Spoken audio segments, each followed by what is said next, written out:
안녕하십니까. 한국건설기술연구원에서 근무하고 있는 조혜진입니다. 저는 오늘 우리가 편리하게 사용하고 있는 이 도로교통, 이 야기하는 어떤 환경 문제가 있는지, 그리고 또 이를 어떻게 과학기술로 해결하고 있는지에 대해서 제가 연구하고 있는 연구 내용에 대해서 설명을 드리고자 합니다. 여러분, 고라니 때문에 커다란 사고가 난다든가, 아니면 여러 가지 로드킬 문제, 또 산사태가 일어난다든가, 여러 가지 전에 우리가 알지 못했던 환경적인 문제가 많이 이슈가 되고 있는데요. 여기에 크게 기여하고 있는 것이 바로 도로교통입니다.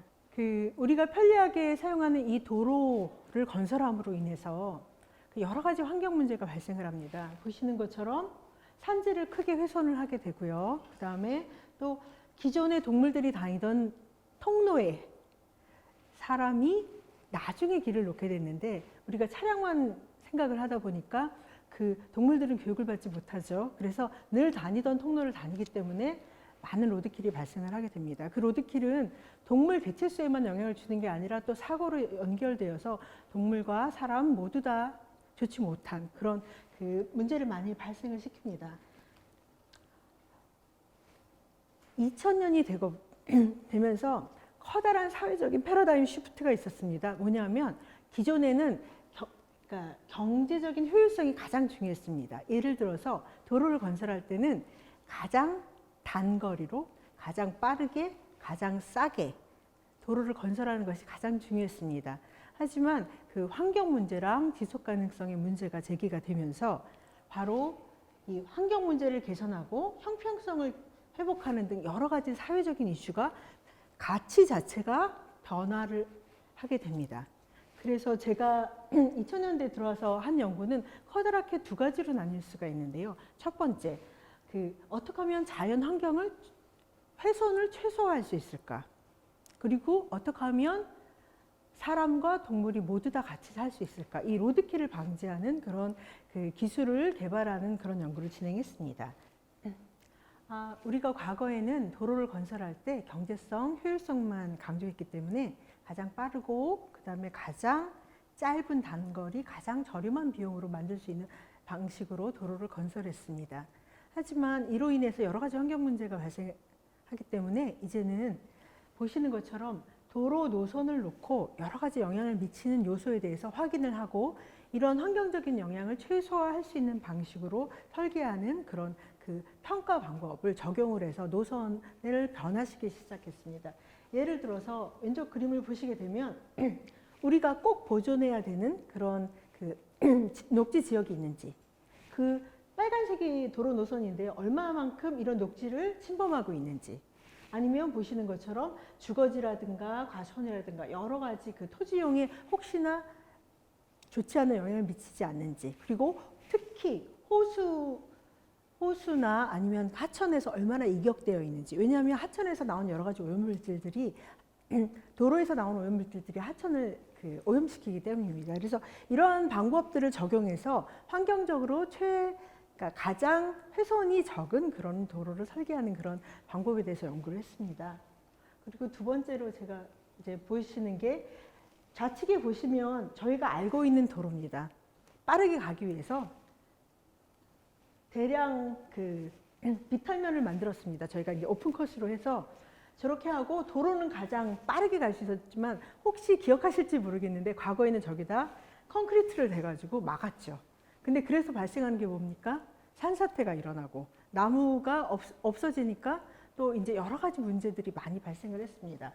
이러한 도로는 과거의 도로입니다. 그래서 그 다음에 제가 주로 연구했었던 것은 이제 여러분들 많이 아실 텐데 보시는 것처럼 요즘에는 이런 오픈컷의 도로는 보시기가 어렵습니다. 그리고 과거의 커다란 터널도 거의 없어졌습니다. 보시는 것처럼 이렇게 작은 터널들이 또 하나가 아니라 방향별로 다른 그런 터널들이 많이 건설이 됩니다. 이는 왜 그러냐면 저 위에 보시는 것처럼 기존의 발파에서 영향을 미치는 산지 훼손 양을 가장 줄일 수 있는 방식으로 그렇게 설계를 하기 때문입니다.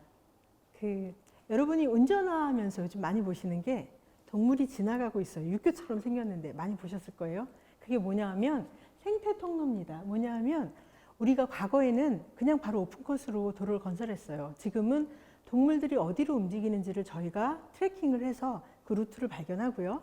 거기다가 우리가 도로를 넣지만 동물들이 기존의 루트로 사용할 수 있도록 구조물을 넣어주는 겁니다. 그래서 예를 들어서 제가 이제 설계한 것 중에 하나인데, 보시는 것처럼 장성어 밑에 있는 건데, 장성어 근처의 도로인데, 보시는 것처럼 저렇게 어떤 동물들이 실제 출현을 했는지 실제로 조사를 합니다. 조사를 하게 되면 왜 조사를 하냐면 사이즈가 굉장히 중요해요. 그래서 예를 들어서 저 경우는 고라니가 많이 발생을 했어요. 그러면 중소형 동물이거든요. 그렇게 되면 고라니를 위해서는 이렇게 육교형으로 가게 되고요. 또 고라니가 아니고 좀 더 작은 동물, 물속으로 그 물을 좋아하는 그런 동물들이 있는 경우에는 아래로 가는 통로도 있습니다. 그래서 보시는 것처럼 이렇게 동물을 먼저 조사를 하고, 그러면 보시는 것처럼 동물들이 많이 출현하는 포인트가 있어요. 거기다가 생태 통로를 넣게 되는 거고요. 그 다음에 여기 보시는 것처럼 이제, 그러니까 위에는 지하창고에서 상부입니다. 조기의 상부인데요. 보시는 것처럼 동물들이 아무런 거리낌 없이 지나다닐 수 있도록 설계를 하고요. 그 다음에 하부에는 도로가 지나갈 수 있도록 합니다. 그래서 여기 보시는 것처럼 제가 연구하면서 실제로 삭을 찍었어요. 그래서 실제로 다니더라고요. 그래서 다음 거 보시면, 근데 이게 이렇게 되게 간단하지만 실제로는 처음에 이거를 도입한다고 했을 때 많은 사람들이 굉장히 반대를 했습니다. 아니, 그 동물 한두 마리를 위해서 우리가 그 많은 돈을 써야 돼? 그래서 그걸 입증하기 위해서, 동물 한두 마리가 아니라는 걸 입증하기 위해서 가장 유명한 이제 구룡령이라고 강원도에 있습니다. 구룡령이랑 백봉령에 저희가 모니터링 시스템을 설치해서 몇 달 동안 적외선 카메라로 만들어 가지고요. 실제로 동물들이 얼마나 많이 사용하는지를 갖다가 찍어서 한 마리 한 마리 다 카운팅을 했습니다. 그래서 실제로는 상당히 우리가 알지 못하는 삭과 같은 그다음에 황조롱이 우리가 알지 못한 상당히 많은 동물들이 실제로 이용하고 있었다는 걸 알 수가 있었습니다. 이러한 연구를 한 10년 했고요. 저희가 한 2010년 정도 지나니까 우리나라 전국에 이제 생태 통로가 거의 다 막 설치가 되는 굉장히 좀 성과가 있는 그런 연구를 했습니다. 그래서 이제 2011년부터는 그런 부분들이 해결이 되니까 그 다음에 바로 문제가 되는 게 바로 도로 비점입니다. 이 말이 너무 어렵지 않으세요? 전 너무 어려웠어요. 도로는 알겠는데 비점은 뭐지? 비점은 안일비의 점이에요. 즉 다시 말해서 우리가 알고 있는 거는 오염물질을 일으키는 건 점오염원이라고 해서 공장가처럼 포인트가 있는 데서 발생시키는 거를 이제 점 오염원이라고 하고, 도로처럼 포인트를 몰라요. 차들이 계속 움직이잖아요. 그런 것들을 이제 비점 오염원이라고 합니다. 그런데 이거는 제가 여기 나와서 얘기를 해볼게요. 도로에서 여러분 우리가 차를 타고 다니면 과거에는 편리함만 생각했는데 실제로는 도로에 상당히 많은 오염물질이 떨어져 있습니다. 여기 여러 가지가 영양물, 그다음에 중금속 여러 가지 오염물질이 떨어집니다. 그런데 이러한 오염물질들이 우리가 별로 신경을 안 쓰고 있었어요. 그런데 이러한 오염물질들이 실제로 수질에 미치는 영향이 상당히 크고, 그다음에 특히 도로는 하천을 따라가는 케이스가 많아서 우리가 실제로 먹는 물에 영향을 많이 미친다는 큰 문제가 되어서 제가 2011년부터는 지금 한 10년 정도 관련된 연구를 하고 있습니다. 가장 큰 문제 중에 하나가 토사입니다. 토사는 흙인데 뭐가 문제지? 왜냐하면 이거는 교량 하부에 있는 박스인데요. 지금 쌓여있는 게 이게 다 토사예요. 근데 문제는 이 흙이 아니라 이 흙이 여러 가지 오염물질을 갖다가 잡고 있어요. 그래서 이것들이 이제 특히 우리나라는 트럭이나 이런 것들이 지나가면 먼지 막 풀풀 날리잖아요. 그렇죠? 근데 그런 것들이 여러 가지 오염물질을 잡고 있기 때문에 이런 문제를 어떻게 해결해야 되는가가 이제 제 연구 주제였고요. 그다음에 이거는 보시는 것처럼 토사만 있으면 좋은데 기름 찌꺼기, 그다음에 특히 타이어 마모분 같은 것들이 이제 엉겨가지고 이런 찐득찐득한 그런 오염물질이 상당히 많이 나옵니다. 보시는 이건 이제 여기는 중금속이 많이 나오는 그런 케이스인데, 근데 실제로 요거를 아주 간단한 절차를 통해서 정화를 하게 되면 이게 바로 옆이에요. 바로 옆이에요. 이렇게 깨끗하게 정화되는 그런 그 기능을 하게 됩니다. 그래서 지금 제가 실제로 이제 포인트를 했었던 걸 보여드리겠는데, 저기 보시는 것처럼 이 그 8강 상수원 근처인데요. 4가지 포인트에서 각 다 도로 주변에서 이제 샘플링을 했습니다. 보시는 것처럼 1번, 2번 색깔이 보이시죠? 그냥 색깔이 더러운 게 아니라 이 그 왜 비가 오고 나면 저 오염물질은 그냥 노면에 쌓여 있다가 비가 오면 쓸려 나갑니다. 그래서 퍼스트 플러시가 제일 중요한데, 보시는 것처럼 저렇게 그 검정됐다 비가 계속 오면서 점점 물이 깨끗해지죠. 그렇기 때문에 제가 하는 연구는 이 앞쪽에 있는 이 오염물질을 어떻게 깨끗한 물로 해서 이제 방출을 시키느냐가 제가 이제 연구를 했습니다. 처음에는 우리가 어떻게 했냐면 이렇게 기계적인 방법을 썼습니다. 그래서 뭐 판교라든가 이런 도로 옆에 커다란 탱크를 이렇게 묻어서 나온 물들을 다 모아서 정화를 시킨 다음에 내보냈습니다. 그런데 도로는 계속 차량이 많으니까 계속 나오는데, 이것들을 계속 그러니까 비용을 들여서 하는 것이 과연 적절한가? 상당히 비싸고 유지관리도 어렵기 때문에. 그래서 그 다음에 이제 전 세계적으로 지금 들어온 게 뭐냐면, 그러지 말고 과거로 돌아가자. 환경 문제는 늘 과거로 돌아가는 게 답이에요. 왜냐하면 과거에는 없었거든요. 왜냐? 토양이라는, 그러니까 흙이 할 수 있는, 토양이라든가 식생의 뿌리가 할 수 있는 그런 정화작용을 최대한 활용을 해서 도로에서 나오는 오염물질을 제거해보자는 게 이제, 오염물질을 제거하기 위해서 여러 가지 이제 시설들을 개발을 하게 됩니다. 가장 이제 대표적인 걸 하나 보여드릴 텐데, 여기가 바로 이제 도로고요. 그러면 도로에서 이제 물이 나오게 되면 기존에는 배수로라고 해서 이 배수로를 따라서 물이 나오게 되는데, 여기서 물을 유량 분배 구조물이라고 그랬는데, 그 물을 빼서 정화를 시키고 그다음 다시 들여보내는 겁니다. 이제 여러 가지 형태가 있긴 한데 이런 식으로 하게 되고요. 그 다음에 혹시 우리나라에서 가장 중요한 그 과거의 농산물이 뭘까요? 가장 주요한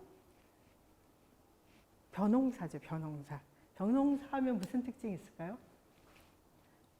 저도 이제 이 연구를 하면서 알았는데, 우리나라에는 진흙 같은 토양이 많습니다. 물이 잘 안 빠져요. 물이 잘 안 빠지고, 그 다음에 물이 고여 있어요. 그게 벼농사에 가장 좋죠. 그런데 이제 문제는 이러한 토양 자체가 오염물질을 잡고 있다는 겁니다. 그래서 이제 제가 도입한 게 바로 GIS를 활용을 해서, 그 기존에 보시게 되면 이미 GIS가 잘 구축이 돼 있어서 쉼터 토성도라고 밑에 있는 토양이 어떤 토양인지를 우리가 GIS로 미리 알 수가 있어요. 그러면 보시는 것처럼 이렇게 그 기존의 도로 노선이랑 GIS 분석한 거랑 같이 이제 중복을 시켜가지고, 중첩이라고 얘기를 하는데, 중복을 시켜서 어디가 적절한지, 어디다가 시설을 넣어야 되는지 이런 것들을 우리가 볼 수가 있습니다. 이거는 뭘까요? 또 아까 중요한 게 하나가 바로 배수 등급도입니다. 또 토양이 너무 물이 빨리 빠지게 되면 정화되지 못한 오염물질이 지하수로 침투가 될 수가 있어요. 그렇기 때문에 우리가 이렇게 그 기존에 보시게 되는 것처럼 배수 등급이 다 나눠져 있는 그 GIS 맵을 가지고 도로 노선이랑 같이 중첩을 시켜서 이러한 것들을 분석을 할 수 있는 그런 기법들을 연구를 했습니다.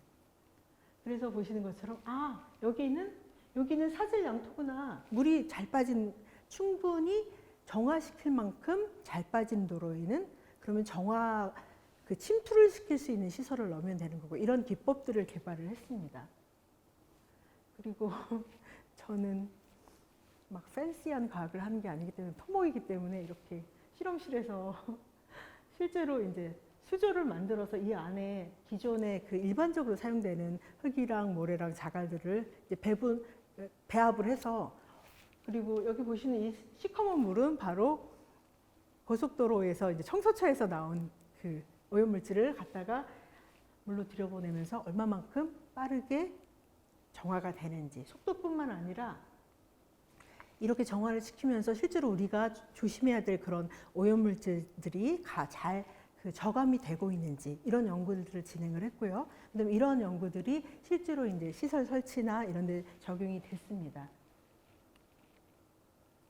그리고 여러 가지 뭐 BOD라든가 뭐 질소, 뭐 pH, TN, SS처럼 여러 가지 오염물질들이 어떻게 그 저감이 되는지 저희가 이제 결과를 분석을 했고요. 저는 토목 분야라서 이게 그냥 연구에서 끝나질 않고요. 저희는 실제로 시공을 합니다.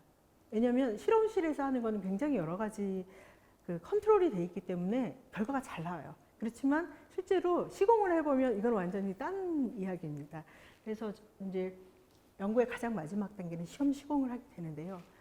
제가 이제 시험 시공을 보여드리는 이유는 뭐냐면 저는 연구자이기 때문에 처음에 공부만 했습니다. 그래서 시험 시공이 그냥 내가 생각하는 그런 연구 결과가 잘 나왔나를 가지고 시작을 했는데 실제로 해보니까 여러 가지 제가 상상하지도 못했던 여러 가지 문제들이 발생을 했습니다. 왜냐하면 보시는 것처럼 저희가 이제 일반적으로 우리가 저런 그 시설들은 이 콘크리트로 이제 저희가 프리캐스트라고 그래가지고 짜가지고 안에다 넣거든요. 그런데 저희가 시공을 해보니까 발생을 하는 게 뭐냐면 너무 비싼 거예요. 너무 비싸고 그 다음에 이러한 그 시설 하나를 넣기 위해서 보시는 것처럼 여러 가지 장비들이 사용이 됩니다. 그런데 가격은 어떻게 할 수 있지만 생각을 해보세요. 여러분들이 운전을 하고 가고 있는데 거기에 공사를 한다. 그러면 그 도로를 30분 동안 사용하는 사람들은 혼잡을 겪어야 되는 거예요.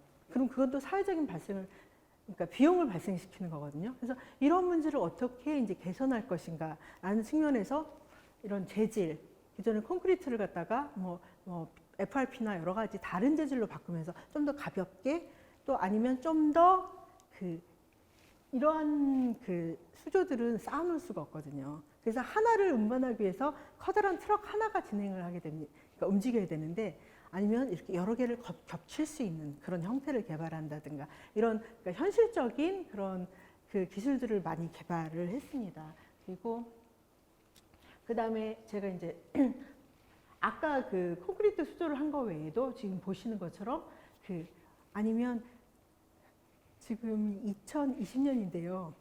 아직도 도로를 유지 관리할 때는 진짜로 인부들이 들어가서 2인 1조로 아니면 3인 1조로 들어가서 실제로 퍼냅니다. 그러면 그 퍼내는 그 공사 시간 동안 차량 굉장히 맡기게 돼 있어요. 이게 과연 적절할 것인가. 그래서 사람이 안 들어가고 기계로 간단하게 할 수 있는 방법이라든가 아니면 실제로 과거에는 저런 커다란 아까 그런 수조가 한 200m 되면 그걸 하려면 사람이 거기 다 들어가서 이제 작업을 했어야 되는데 지금은 이거를 이렇게 모듈러라고 해서 작은 바스켓식으로 만들어가지고 그 기계로 바로 교환할 수 있다든가 이런 여러 가지 공법들을 만들어서 이걸 현장에 적용하는 그런 연구를 하고 있습니다. 제가 이 강연을 부탁받을 때 저의 가장 큰 질문은 이거였어요. 토목이 과연 과학인가? 엔지니어링이 과연 과학인가? 라는 생각을 했는데 제가 얻은 결론은 그겁니다. 이집트 시대에도 그때도 피라미드를 만들 정도로 토목은 발전해 있었어요. 그렇지만 사회적인 가치가 변하면서 경제성이 아니라 환경성과 형평성 여러 가지 새로운 가치를 어떻게 충족시켜 줄 수 있는가. 여기에 지금 말씀드린 것처럼 우리가 환경오염 문제를 분석한다든가 또 GIS 기법을 적용한다든가 여러 토목 자체는 몇 천 년이 된 그런 분야지만 새로운 기술과 과학적인 개념이 적용이 되면서 우리의 삶의 질을 조금이나마 개선할 수 있는 게 가치가 있지 않을까라고 생각을 합니다. 이상입니다. 감사합니다.